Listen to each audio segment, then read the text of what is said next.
Hello students. सो हमने last video में कुछ क्वेश्चन से सॉल्व किए थे एक्सरसाइज में से, जो हमने फर्स्ट वीडियो में पढ़ा था। सो इस वीडियो में हम रिमाइंडर थ्योरम के बारे में पढ़ेंगे। सो रिमाइंडर थ्योरम से हम दो पॉलिनोमियल को एक दूसरे से डिवाइड कर सकते हैं। Okay,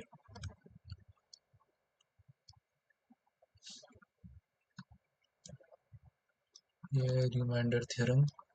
okay, so for example आप ऐसे बहुत नॉर्मल डिवीजन करते होंगे। फॉर एग्जांपल मैंने लिख दिया 15 डिवाइडेड बाई 6। तो ये आप कैसे सॉल्व करते हैं? 15 डिवाइडेड बाई 6, ऐसे राइट। 6 2 ज़ा 12 और ये 3 बच गया। तो इसमें ये क्या हुआ, इससे हम बोलते हैं कोशंट।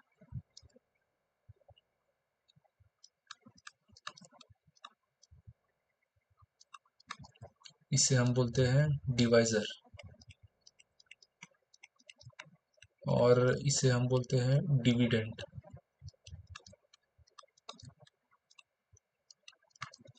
और इसे हम बोलते हैं reminder.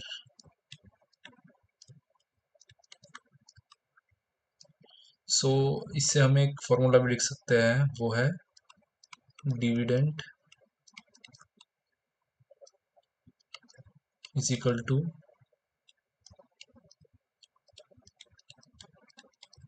Divisor into quotient plus reminder.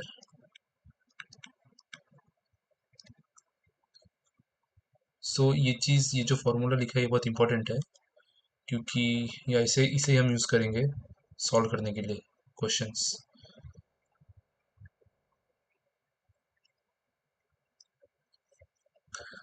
इसको मैं इक्वेशन 1 दे देता हूँ। इक्वेशन नहीं, मतलब एक फार्मूला के लिए एक आइडेंटिफायर दे दिया 1। सो सो फॉर एग्जांपल अगर मैं लिखूं, अभी हम एक्चुअल टॉपिक में जाते हैं कि हम दो पॉलिनोमियल को कैसे डिवाइड कर सकते हैं। फॉर एग्जांपल मैंने दो पॉलिनोमियल दे दिया, P of x is equal to x plus 3x² minus 1। Okay, and another polynomial ले लिया मैंने, जिसको मैं जी ऑफ एक्स से रिप्रेजेंट कर रहा हूँ, और उसका वैल्यू है 1 प्लस एक्स। ओके, सो हमें P of x divided by G of x ये करना है। ओके, सो हमें दो पॉलिनोमियल्स को एक दूसरे से डिवाइड करना है। तो इसके लिए कुछ स्टेप्स है जो हम फॉलो करेंगे। ओके, फॉर एग्जांपल जैसे मैंने नंबर डिवीजन के लिए लिखा था, वैसे ही करेंगे।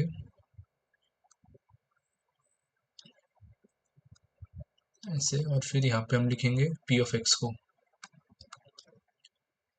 ओके, सो डिविडेंड यहाँ पे लिखने से पहले एक पॉइंट नोट कीजिए कि हमें डिविडेंड को descending order of the degree में लिखना है। सो इसका जो सीक्वेंस होगा वो ऐसे होगा कि जो डिसेंडिंग, जो सबसे हाईएस्ट डिग्री टर्म रहेगा वो पहले आएगा, फिर सेकंड हाईएस्ट, फिर थर्ड हाईएस्ट, वैसे। तो इसमें देखिए, इसमें ऑर्डर फॉलो नहीं कर रहा। इसकी डिग्री 1 है, इसकी डिग्री 2 है, इसकी डिग्री 0 है। तो हमें highest descending order of the degree में लिखना है। तो इसको मैं ऐसे लिखूंगा, 3x² पहले आएगा प्लस एक्स माइनस 1। ओके, ऐसे आएगा। और हमें इसको भी डिसेंडिंग ऑर्डर ऑफ डिग्री में लिखना है, तो उसको हम x प्लस 1 ऐसे लिखेंगे। ओके, मैं इसे ए बोलता हूँ। ओके, सो ये फर्स्ट स्टेप था कि हमें और डिसेंडिंग ऑर्डर ऑफ डिग्री में अरेंज करना है इसे। नाउ नेक्स्ट स्टेप ये है कि हमें जो अपन फर्दर स्टेप्स फॉलो करेंगे उसमें हमें ये जो 3x² है हाईएस्ट ऑर्डर, इसे कैंसिल करना है। सो मुझे यहाँ पे एक टर्म चाहिए जो मैं इससे माइनस करूँ, ए से। यहाँ पे मुझे एक टर्म चाहिए बी, जिसे मैं, एक मिनट,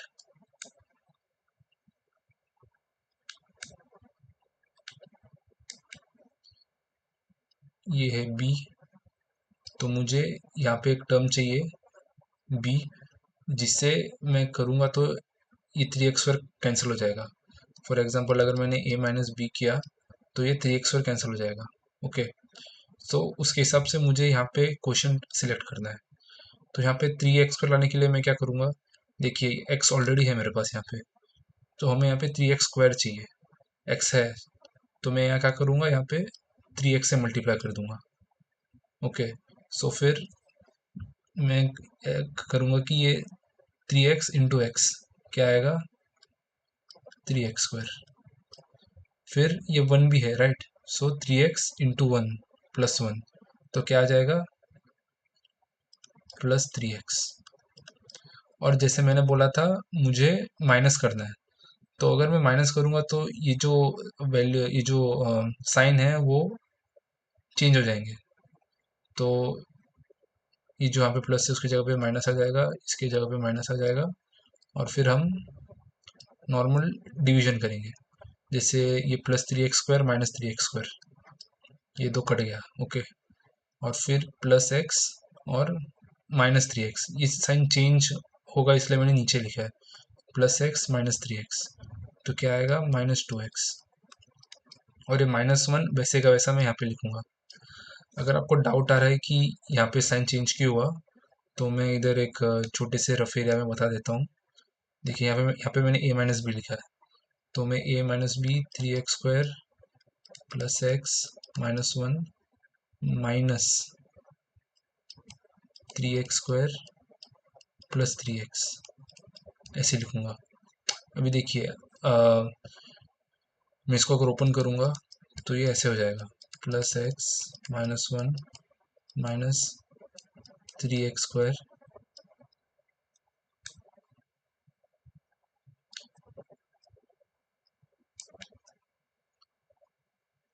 -3x²-3x। क्यों, क्योंकि ये माइनस अगर ब्रैकेट के अंदर जाएगा तो ये प्लस चेंज होके माइनस हो जाएगा, और ये भी प्लस चेंज होके माइनस हो जाएगा। क्योंकि अगर आपको ये नहीं पता तो मैं यहाँ पे साइन का जो लॉजिक है वो लिख देता हूँ, कि जब हम माइनस इंटू प्लस करते हैं तो वो माइनस हो जाता है, जब हम प्लस इंटू प्लस करते हैं तो वो प्लस हो जाता है, जब हम प्लस इंटू माइनस करते हैं तो वो माइनस हो जाता है, और जब हम माइनस इंटू माइनस करते हैं तो वो प्लस हो जाता है। सो मल्टीप्लिकेशन में ये लॉजिक फॉलो करते हैं हम। तो यहाँ पे माइनस इंटू प्लस हो जाएगा, तो ये माइनस हो गया, माइनस इंटू प्लस माइनस, ये भी माइनस इंटू प्लस माइनस। सो इसलिए हम माइनस करेंगे तो जो मतलब आपको अगर आसानी में बताऊं तो सिर्फ साइन का वैल्यू चेंज हो जाएगा, प्लस का माइनस हो जाएगा, माइनस का प्लस हो जाएगा, सिंपल। यहाँ पे भी देखिए माइनस को माइनस से मल्टीप्लाई करूंगा तो प्लस हो जाएगा, तो इसीलिए मैंने यहाँ पे सिर्फ साइन चेंज किया है, और हमें फिर ये मिला रिमाइंडर। ओके, ना हमें फिर से सेम स्टेप फॉलो करना है कि हमें -2x को कैंसिल करना है।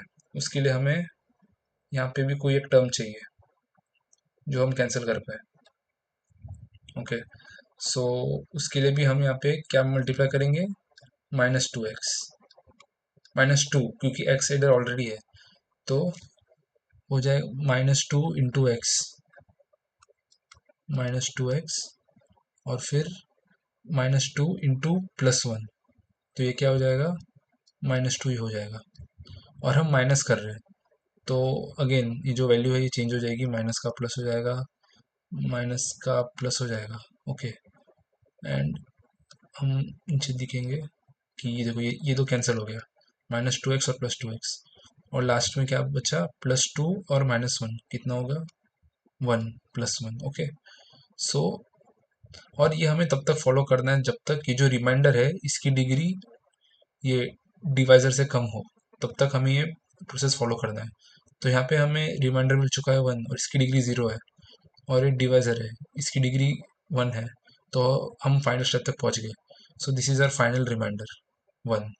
ओके, अगर आप में से कुछ लोगों को ये सवाल आ रहा है कि यहाँ पे हम माइनस ही क्यों कर रहे हैं, क्योंकि फॉर एग्जाम्पल यहाँ पे -2x -1 था, तो मैं यहाँ पे +2x से मल्टीप्लाई करता, +2 लिखता है यहाँ पे, तो +2 × x +1, यहाँ पे डायरेक्ट 2x आ जाता, और मैं डायरेक्ट कैंसिल कर देता, माइनस करने की ज़रूरत नहीं पड़ती अगर हम प्लस करते तो। लेकिन हम इस ये जो प्रोसेस है इसमें माइनस क्यों कर रहे हैं, ये जैसे कि ये a-b, और इसमें first term minus second term, ऐसे क्यों कर रहे हैं? उसका रीज़न ये है कि आपने फॉर्मूला मैंने लिखाया था, तो इसमें क्या है फॉर्मूला देखिए, dividend is equal to divisor into quotient plus remainder. तो मैं इसको ऐसे भी लिख सकता हूँ कि डिविडेंड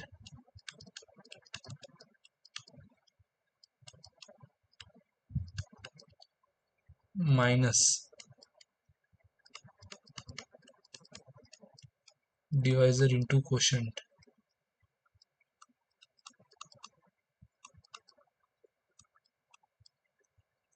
ऐसा भी लिख सकता हूँ, remainder is equal to dividend minus divisor into quotient, right. तो यहाँ पे देखिए ये मेन चीज़ माइनस कर रहे हैं हम डिवीजन में हमेशा माइनस करते हैं, क्योंकि हमें देखना रहता है कि ये जो डिविडेंड है उसमें से हम डिवाइजर को कितने बार निकाल सकते हैं, राइट। तो इसलिए हम हमेशा माइनस करते हैं। तो यही सेम रीज़न है कि हम जो नीचे यहाँ पे प्रोसेस फॉलो किए है उसमें हर बार एक टर्म से दूसरे टर्म को माइनस किए, और हमें इस पॉलीनोमियल डिवीजन में सेम सेम स्टेप्स फॉलो करने हैं। और एक चीज़, आपको ये डाउट आएगा कि हम कैसे वेरीफाई कर सकते हैं कि हमें जो आंसर मिला है वो सही है या नहीं है। ओके, सो मैं उसका तरीका बताता हूँ। तो यहाँ पे इस सम में ये डिवाइज़र था। अगर मैंने आपको बोला कि zero of this divisor find out करें तो आप क्या करेंगे? जैसे मैंने पहले बोला था कि zeros of a polynomial find out करने के लिए हमें बस इक्वल टू ज़ीरो करना है। तो मैं ऐसा लिख सकता हूँ x plus one is equal to zero. तो एक्स की वैल्यू आ जाएगी -1। ओके, तो अभी मैं ये -1 सिर्फ इस इक्वेशन में डाल दूंगा, 3x² plus x minus one. Okay, so अगर मैं ये -1 की वैल्यू इक्वेशन में डाल दूँ, ये वाली 3x² plus x minus one, तो मुझे क्या मिलेगा? 3 - 1 द होल स्क्वायर -1 -1, राइट। सो ये हो जाएगा 3 - 2, ये मिल जाएगा 1। तो आप देख रहे हैं ये 1, ये इधर भी 1 आया और इधर भी 1 आया, तो ये जो दोनों 1 है ये सेम सेम होने चाहिए। इसका मतलब कि आपने जो यहाँ पे आंसर फाइंड आउट किया है रिमाइंडर का वो सही है। अगर ये दोनों मेल नहीं खाते तो इसका मतलब आपने यहाँ पे कुछ तो मिस्टेक किया है। Okay, so this is a way in which we can cross verify whether the answer we got is same or not, is correct or not. Okay, divisor का जीरो निकाल के बस डिविडेंट में सब्स्टिट्यूट करना है simple terms में, और जो भी आंसर मिलेगा वो रिमाइंडर से मेल खाना चाहिए। That's it. ओके, ये जो मैंने क्रॉस वेरीफाई करने का तरीका बताया है ये सिर्फ हम तभी इस्तेमाल कर सकते हैं जब ये जो डिवाइजर है ये लीनियर पोलिनोमियल हो। लीनियर पोलिनोमियल मतलब जिसकी डिग्री 1 हो, तभी ही हम ये मेथड यूज़ कर सकते हैं क्रॉस वेरिफिकेशन के लिए। ओके, सो मैं एक सिमिलर थोड़ा हार्ड एग्जांपल सॉल्व करता हूँ रिगार्डिंग रिमाइंडर थ्योरम, जिससे हम दो पॉलिनोमियल को एक दूसरे से डिवाइड करेंगे। ओके ओके, सो अभी हम सेम प्रोसेस फॉलो करेंगे जो मैंने पहले सब में फॉलो किया था। वो पहले सब में मैंने सब स्टेप्स बता दिए थे डिटेल में, तो अभी हम थोड़ा फास्ट करेंगे। ओके, सो यहाँ पे मैं पहले देखिए यहाँ पे ऑलरेडी डिसेंडिंग ऑर्डर में सेट है ये पूरे का पूरा पोलिनोमियल, 4 3 2 4 3 1 और 0 degree. So already descending order में सेट है, तो मुझे रीऑर्डर करने की ज़रूरत नहीं है। मैं इसको वैसे ही लिख दूंगा जैसे मुझे क्वेश्चन में दिया गया है। ओके, ये भी ऑलरेडी डिसेंडिंग ऑर्डर में सेट है, तो मैं इसको ऐसे लिखूंगा। अभी मुझे यहाँ पे एक टर्म चाहिए जिससे मैं ये 3x⁴ को कैंसिल कर सकूँ। तो मतलब मुझे यहाँ पे 3x⁴ ही चाहिए, मतलब अगर मैं 3x4 - 3x4 करूँगा तो ये दोनों कैंसिल हो जाएंगे। ओके, तो यहाँ पे 3x4 लाने के लिए मुझे यहाँ पे क्या मल्टीप्लाई करना पड़ेगा? 3x³ राइट, क्योंकि x यहाँ ऑलरेडी है, तो मुझे बस यहाँ पे 3x³ चाहिए, तो जिससे यहाँ पे 3x⁴ आ जाएगा, और फिर यहाँ पे -1 भी उससे मल्टीप्लाई करना है, तो 3x³ इंटू एक्स 3x⁴, फिर ये -1 इंटू 3x³ वो होगा -3x³।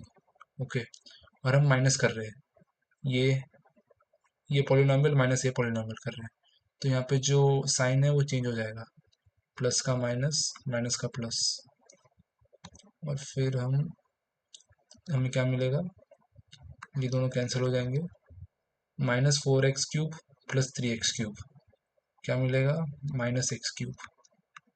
और ये जो बाकी के जो टर्म्स है इसको हम एज इट इज नीचे लिखेंगे, उससे छेड़खानी करने की ज़रूरत नहीं है। Okay, so this is now और न्यू डिविडेंड जिसको हमें डिवाइड करना है। सिमिलरली हमें अभी जो ऊपर का स्टेप फॉलो किया था, हमें ये -x³ को कैंसिल करना है इसमें से। तो यहाँ पे क्या मल्टीप्लाई करूँ मैं, यहाँ पे मैं मल्टीप्लाई करूँगा -x²। ओके, क्यों, क्योंकि -x² इंटू एक्स -x³, और बचा हुआ क्या है, -1 इंटू -x² + x²। नाउ यहाँ पे +x² किधर है ही नहीं, आपको जो टर्म्स लिखने हैं वो सेम डिग्री वाले टर्म के नीचे लिखना है। ओके, तो यहाँ पे कुछ है ही नहीं x डिग्री 2 का x² के लिए, माइनस +x², तो डिग्री 2 का कोई टर्म है ही नहीं ऊपर। तो मैं एक अलग से लिख सकता हूँ, जैसे मैं यहाँ पे इसको लिख सकता हूँ 0x²। तो ये जो मुझे +x² मिला वो मैं यहाँ पे लिख देता हूँ अलग से, +x²। और यहाँ पे मैं कुछ नहीं है तो +0 लिख सकता हूँ for this two terms, corresponding terms. Minus कर रहा हूँ तो साइन चेंज हो जाएंगे, माइनस का प्लस, यहाँ पे एक्चुअली मैटर नहीं करता, ज़ीरो है तो मैं चेंज कर रहा हूँ लेकिन उसे मैटर नहीं पड़ेगा। और यहाँ पे आ जाएगा +x² का -x², साइन चेंज कर दिया मैंने, फिर से डिवाइड कर रहा हूँ मैं। तो देखिए टर्म्स कैंसिल हो जाएंगे, -x³ + x³, इसको मैं एज इट इज लिखूंगा। ये मैंने +0 आप पे सिर्फ कन्वीनियंस के लिए लिखा है कि आप कन्फ्यूजन ना हो, बाकी ये जो टर्म है वैसे के वैसे आएंगे। और ये +0x² -x², क्या आएगा, -x²। ओके, सो या -x² आ गया। अभी आप इसका सीक्वेंस चेंज कर सकते हैं, जैसे मैंने यहाँ पे किया था फर्स्ट में कि रीऑर्डर कर सकते हैं इसको according two degree, descending order में आप इसको क्लास ऑर्डर कर सकते हैं ताकि आपको कन्फ्यूजन ना हो। सो फॉर एग्जांपल मैं इसको रीराइट करके ऐसे भी लिख सकता हूँ, सिर्फ आपके कन्वीनियंस के लिए लिख रहा हूँ मैं, -x² -3x -1। ओके,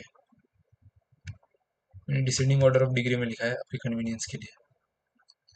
नाउ हमें ये x² को कैंसिल करना है, उसके लिए यहाँ पे क्या आएगा, यहाँ पे आएगा -x, राइट, क्योंकि -x इंटू एक्स क्या आएगा, -x², और बचा हुआ -1 इंटू -x क्या आएगा, +x। ओके, और ये जो टर्म माइनस कर रहा हूँ तो फिर से ये साइन चेंज हो जाएगा, और फिर ये दोनों कैंसिल हो जाएंगे, और फिर -3x -x -4x -1। ओके, ये एज इट इज नीचे लिख दिया। अभी तक हमें रुकना नहीं है, क्योंकि मैंने बोला था हमें रुकना तभी है जब रिमाइंडर का जो डिग्री है वो डिवाइजर से कम आए। अभी तो डिग्री सेम है, दोनों की डिग्री 1 है, तो हमें फिर से एक बार करना पड़ेगा माइनस। तो यहाँ पे कौन सा टर्म आएगा, लाऊ मतलब यहाँ पे कौन से टर्म से मल्टीप्लाई करूँ जिससे ये -4x कैंसिल हो जाए, तो यहाँ पे मैं करूँगा -4 से मल्टीप्लाई, क्योंकि -4 इंटू एक्स -4x, और फिर बचा हुआ -1 इंटू प्लस -1 इंटू -4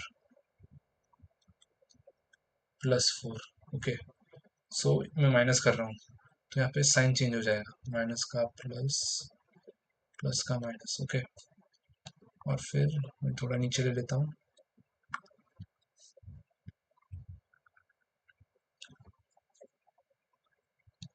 तो यहाँ पे क्या आएगा लास्ट में, फाइनल स्टेप में ये दोनों कैंसिल हो जाएंगे, और ये क्या आ जाएगा, -1 -4 -5। Okay, so this is our final remainder. और जैसे मैंने आपको पिछले समय बताया था कि हम वेरीफाई कर सकते हैं रिमाइंडर से है या नहीं है, जब डिवाइजर लीनियर पॉलिनॉमियल हो। तो इसमें डिवाइजर है लीनियर पॉलिनोमियल। तो मुझे बस वेरीफाई करने के लिए डिवाइजर का जीरोस निकालना पड़ेगा। At what value the divisor is zero. तो उसके लिए मैं क्या करूँगा, x-1 को जीरो से इक्वेट कर दूंगा।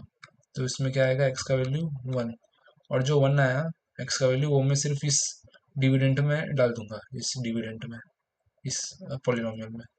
तो उसका वैल्यू क्या मिलेगा मुझे, 3 1 4 माइनस 4 माइनस